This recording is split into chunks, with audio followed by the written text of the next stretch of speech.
Okay, we are live streaming and recording.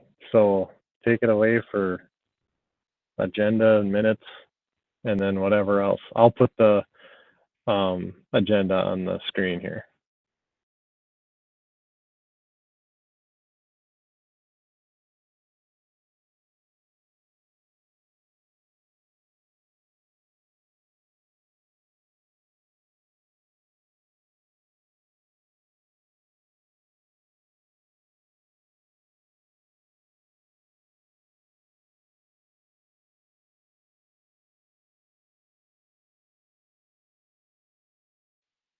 Did that work? Can you see it? Yes, motion to approve the agenda. Approve. Second.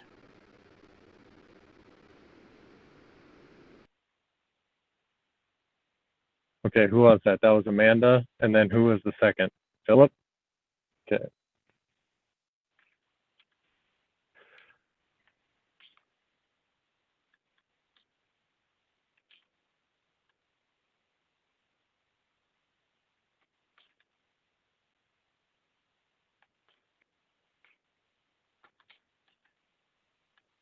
Julia, are you talking? I can't hear you.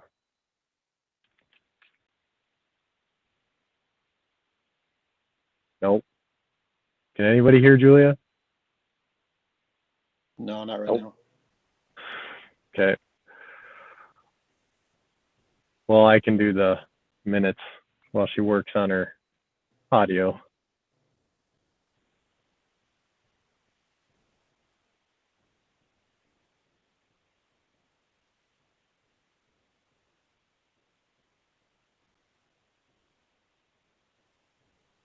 Okay, I scrolled down to the minutes. Let me know if you can't see the minutes.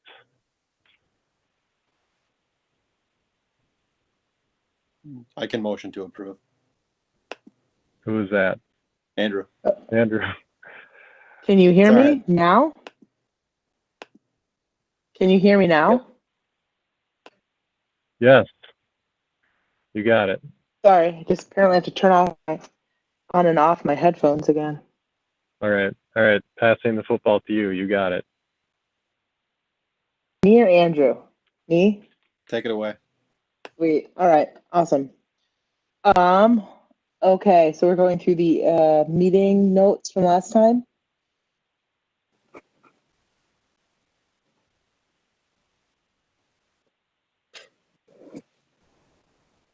Yeah, we're on the minutes from last time. I motion to approve too, once I got Okay. Second. Okay, we have a second. Does anybody not approve? If so, say so now. Give the 7 seconds. I was told there's a 7-second rule. Because it takes that long for people to respond. I feel like I've awkwardly talked for that 7 seconds, so we can move on. I assume that everyone approves. Fabulous. Okay.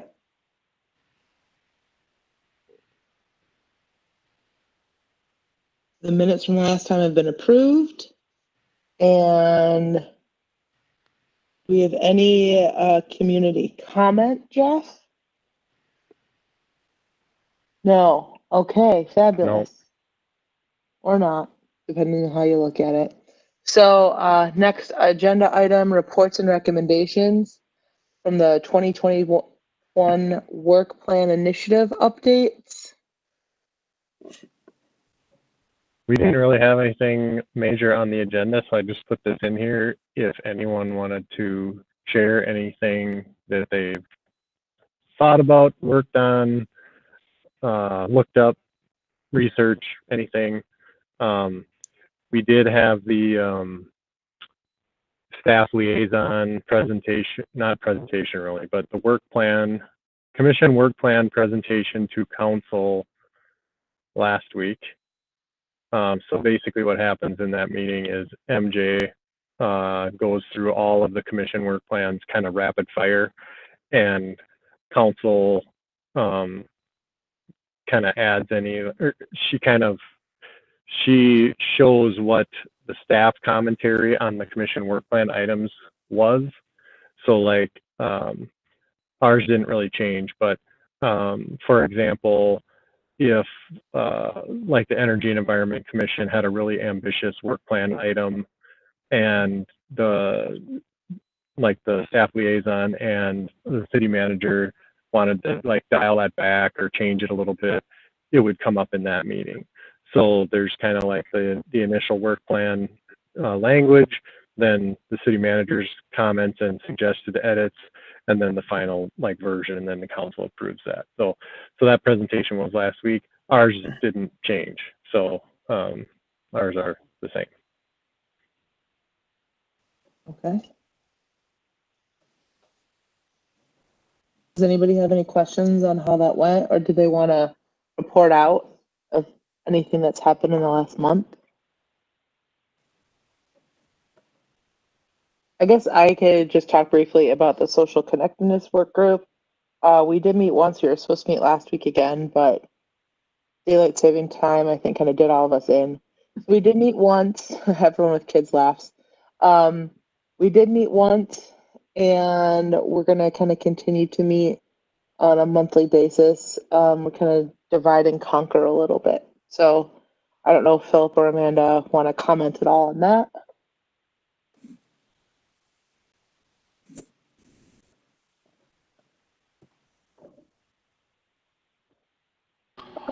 All I did was write up a suggestion of questions to ask, like when I reach a script to use, rather, when I call other municipalities to talk about the Vitals app. I just wrote out a script that includes questions I might ask whomever I speak to. So I just passed that along. That's all I really did. But Okay. Do any of the other groups, I don't know if you have anything you'd like to report back. For the smoking ban in apartment complexes, I think we're hoping to meet on, I'm not sure if they were able to meet. I wasn't able to make it, but we're going to try to meet this coming Monday. So hopefully we'll have some more to report back after that. Great. In the opioid group, I sent a few links to articles to the other members, but we haven't met. The links that I sent involved, what other communities have been doing about opioid addiction. The thing, as I've looked at it deeper, that is disappointing is it's easy to find the plans and projects that cities have.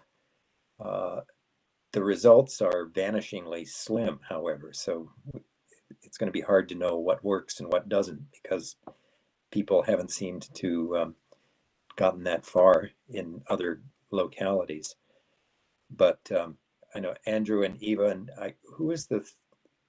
I'm blocking on who's the fourth member. We probably need to make arrangements to get together sometime soon, get together virtually sometime soon. Yeah, let's connect and find a time. Like, we can set something up hopefully the next. Oh, Amanda, I'm sorry, I forgot you.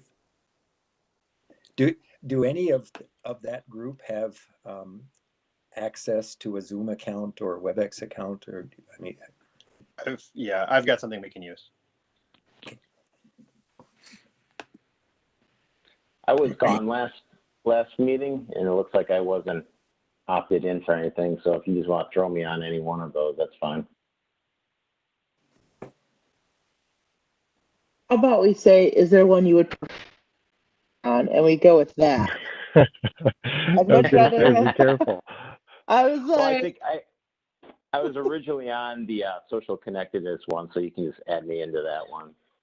Great, perfect. Okay, that's the first one. Okay.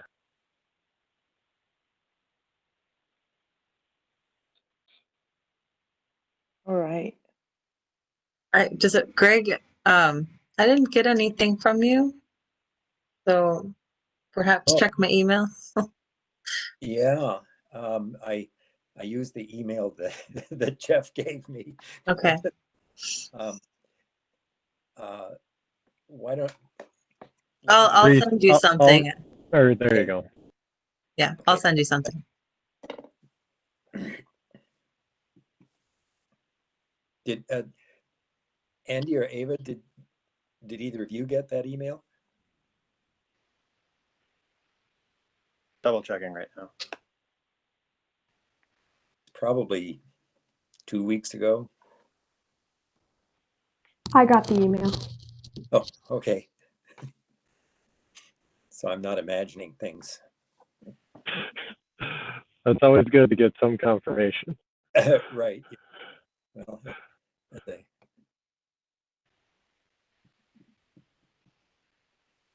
What, Ava, what was the date? Do you happen to know of the email so that Andrew can search for it? I can check really fast. I think I got it about a week ago, maybe. Yeah, maybe a little more, something like that. It was the 30th of October.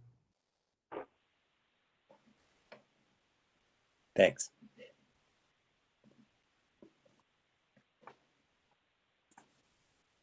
Okay, well, if there's nothing else there, do we have any other member comments about anything? I do not have any comments at this point. Andrew, I don't know if you had anything you wanted to mention. Just to like close the book on the previous discussion. It looks like I don't think I got it either, so it's possible. Like we can connect after this meeting and make sure the email Sure. is right. It's Andrew dot I think W dot Hawkins, so it's pretty straightforward at outlook.com.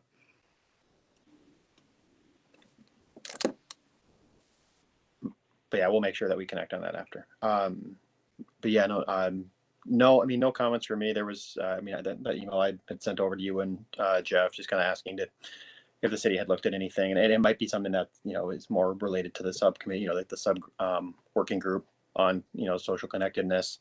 I've seen a couple articles recently, just kind of relating to the fact that obviously we're transitioning into a different season, and the outdoor stuff's a little bit more limited, as well as the kind of the pandemic is escalated a bit, as far as severity. So I was just curious if the city had was aware of any. I'm trying to think of the examples that I was reading about, and I can't right now, of course.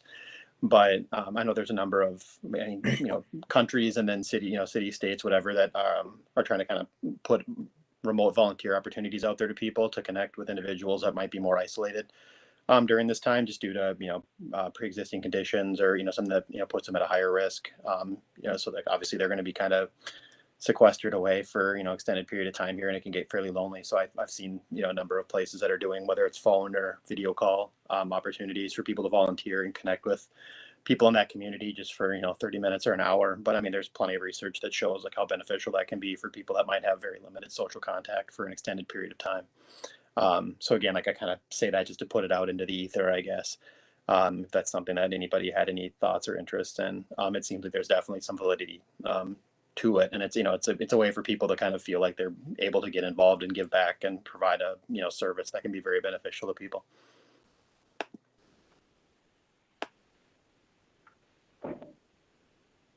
That's definitely something that we can add to the list of stuff we're looking at. Are there any other member comments?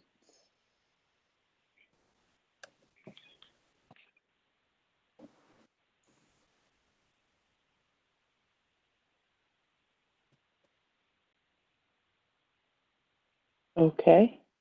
Well, if not, I can go to staff comments. Jeff, I'll All put you on right. the spot. I'm gonna pull up some data I just got. So I was asked to give it every Tuesday morning. We have an update with our executive leadership team, and Scott asked me to share some data about what's going on in Bloomington, Edina, Richfield. And this looks really small. I don't know why I can't zoom into that. Well, you can see the gist of this. So the gray line is the state. The black line. Can you see? Everybody see this? not Yep. if you can see this. Okay. Pretty small, but Yeah, I can't. I don't know why it won't let me zoom in. No, I'm not gonna mess with that. So So let you on the little taskbar at the top with them, but you know that. oh, here. Next to the delete. Yeah, that. It was hidden There you underneath go. my "you are sharing this screen." I can't get to that. Hold Anyways, on here. sorry. Oh, okay. Better? there we go. Yes, Yeah. thank much. you. Okay. So the gray line is the state of Minnesota. The black line is Hennepin County. And then the blue line is Bloomington. The yellow line actually is Edina. And then the green is Richfield. Richfield had a tough weekend. Over 100 cases, new cases, one of the days over the weekend.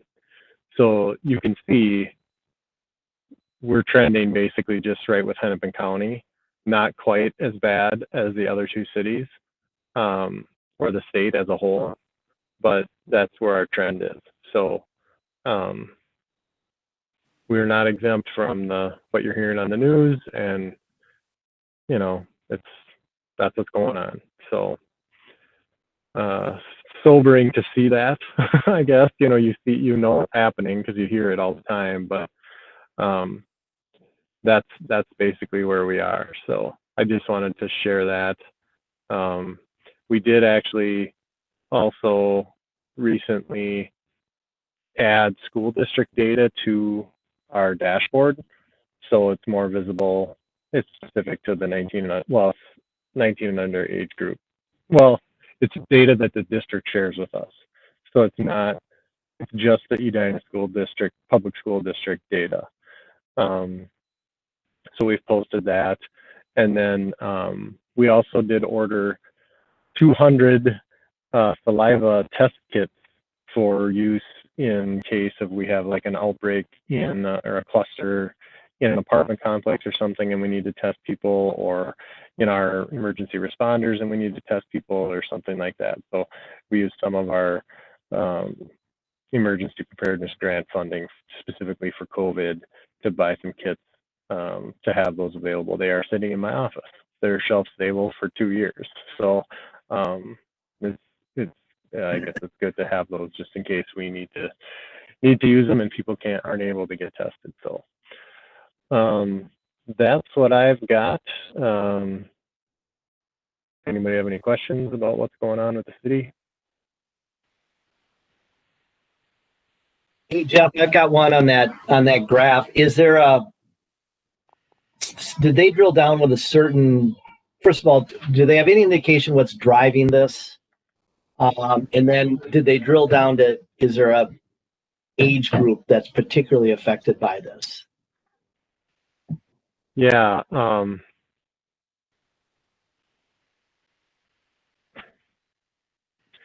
Yeah, there's some other graphs here I'll share with you.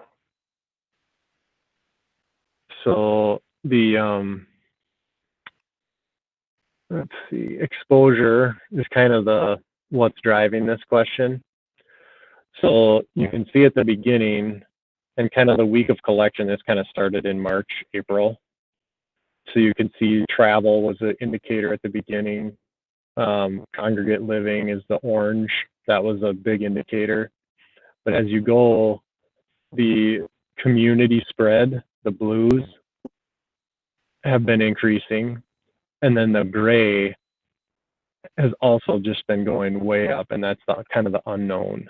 And that happens both because people don't know where they've had contact. I think there's a little bit of that community spread in there too. And there's also, we don't have the capacity to interview everybody that tests positive to get this information. The percentage of interviewed people is going way down too. That's this number.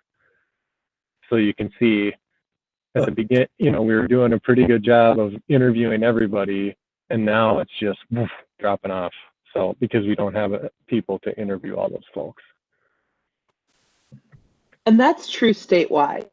I want to make Yeah. sure people know that that problem, it's not just an Edina problem. It is there's just not enough people. So I want to make sure that we're not blaming our epi staff, because that is definitely not the case. And is Edina moved? Is Bloomington, Edina, Richfield going to the regional model? Yeah. Okay. And there's not enough staff there either at the moment, from my understanding. Right. And then this is the age range over time also, kind of what you asked about. So, I mean, we all had that, especially in young people in the summer. That's what these bumps are. And then you can see it's just trending up in all different age groups. So let's see, school age group. I'm just trying to, and you can see the number. This is 5 to 10, 11 to 18 over time. I don't know really what that tells you. Just 11 to 18-year-olds are getting more than the younger kids.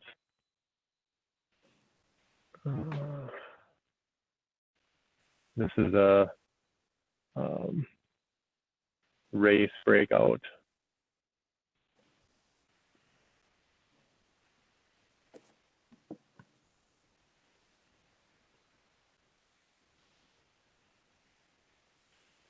And that's a percentage of the population. Cases per 1,000 in that group. So I got this just today because I have the thing tomorrow with the executive leadership team to share. So I thought I'd share it with you all too. So this is just Edina, the state, and the county. Is there anything on where the hospitals are at with hospitalizations, ICU units? Yeah, I don't have that. I mean, that's not a local data point. I'd have to look that up on the state dashboard. I know they keep a running, you know, we have this many ICU beds available or occupied. You know, that number's been going up too. I just don't have that right in front of me. I have contacts in several of the emergency rooms and intensive care units, because that's what I used to do. And at least over the weekend, there were a total of 9 ICU beds available in the entire Twin Cities area. And that's, I mean, typically there will be 30 to 50 people admitted unrelated to COVID to ICUs with, you know, heart attacks, serious injuries, significant medical problems. So beds have become extremely tight. The hospitals are extending their ICU capacity by converting rooms. But the problem now is that they're running out of ICU trained nurses and medical intensivists. So the system is being strained. In North and South Dakota, the systems are broken. They're overwhelmed, and they're asking for Air Force physicians and nurses to help them. I did put in the chat, since you asked, it's a state capacity issue. So I put a link to the COVID-19 response and the capacity. You can click from there. It blatantly shows you ICU bed capacity and non-ICU bed capacity. You can also click to see on there what critical care supplies the state has. So that's if you really want to know kind of the state of the state on that stuff, that's a good place to go.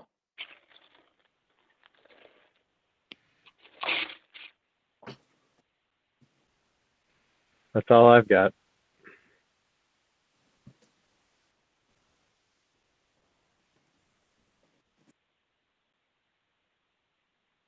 I don't have anything else. Any other questions, comments, concerns? Otherwise, we can wrap this meeting up pretty quickly. Okay. I did hear one person within the last week express the thought that perhaps after January 1st, that Minnesota may go back into lockdown. That's just his thinking. But I don't. There's no truth to back that up. He's just saying he wouldn't be surprised if that happened. Yeah, I will tell you, Jeff, please jump in. There has not been any talk coming down from the state level about shutdowns at this point.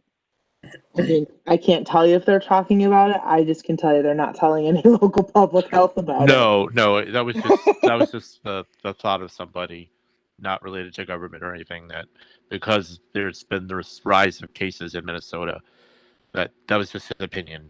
So I apologize if that sounded like no. That's. I think you're sharing a common thought that a lot of people are wondering when is that going to happen, and I mean, like Julia said, we're not hearing it, but that doesn't mean it's not on the horizon. I mean, Yeah. The governor mentioned, I think, was it yesterday, about trying to be more, I think he used the word surgical, or like more targeted in dialing things back. Like I was looking at some data just before this about the rolling 14-day averages in the different counties across Minnesota. And where I grew up in Chippewa County, which is way west, it's like 150. And for the, it's a school district guidance. If it gets over 50, you just basically go to all distance learning. That's what the guidance is. And it's so high because the cases finally have started to, reach out in the rural areas, and they don't have that many people. So the prevalence as a percentage is just crazy. So I'm telling my parents, stay in the house, basically, because they're in that demographic that's vulnerable. So, but well, if the school district's actions tonight are any indication, it certainly seems like we're headed that way. I know about 4:30 tonight they announced an emergency school board meeting tomorrow to talk about distance learning. So it sounds like they're heading that way full time. Yeah, I think so. I did put in the literally there, as of last week, there wasn't a single county in Minnesota that met the everybody in person threshold. So there was not a single county in Minnesota that had 0 to 10 as their rolling 14-day average. And there was, so 0 to 10 is everybody in person. 10 to 20 is elementary in person, middle school, high school hybrid. And there was only 3 in the second lowest. So it pretty much put everybody in the state at least in a hybrid mode. So it's all trending that way. Yeah, I know there's a press conference. The governor has a press conference tomorrow at like 2:00 or something, right? Yeah, it's a daily one. Is he doing anything special? Isn't this, like, from what I've heard, this is a one? I mean, if they're going, like I think Jeff alluded to it, like that, being more surgical, but announcing some new, perhaps the new policies. And I think there's, it's kind of specific groups that they're focusing on. And I thought like we saw in like the spikes, like that 20 to, like the 20 to 29-year-old, and like some of those groups that seem to be going up quite a bit. And it's like they were going to look at that. So I guess we'll find out more soon enough. And I'll tell you just from experience, and Jeff, you could tell me what your opinion is. We don't really, at least from a local public health, like I don't feel like we know anything maybe more than a half hour before he announces it, if that. Yeah, that's about right. We do sometimes get, we'll get a call. The public health directors will get hey, jump on the call with Commissioner Malcolm at 1:30. And then she tells us something and says, don't say anything for 15 minutes. And then the governor says it. So she's just giving us a heads up so the local public health directors don't, freak out about hearing it on TV, before hearing it from the state. So. I mean, on a positive note, the Pfizer vaccine seems like it showed some positive results. So fingers crossed there. Yeah, I'm scared to believe it. But I hope it's the news with a grain of salt, but it's optimism, I guess, for lack of a better term. Mm-hmm. Okay, well, any other comments? Just one quick note before we leave. I've double checked the email and I think have the correct email addresses, amanda.her@gmail and andrew.w.hawkins@outlook.com. So why don't I resend it? And if you don't get it by tomorrow morning, look in your spam folder. It may have ended up there. Okay, well, on that note, anything else? I'll count to 7. Okay, we have an adjourn. Motion to adjourn. All right, a second, Second. and we're done. Have a good night, everybody. Thanks, everybody. Thanks, Have a everyone. good evening. Good evening, everybody.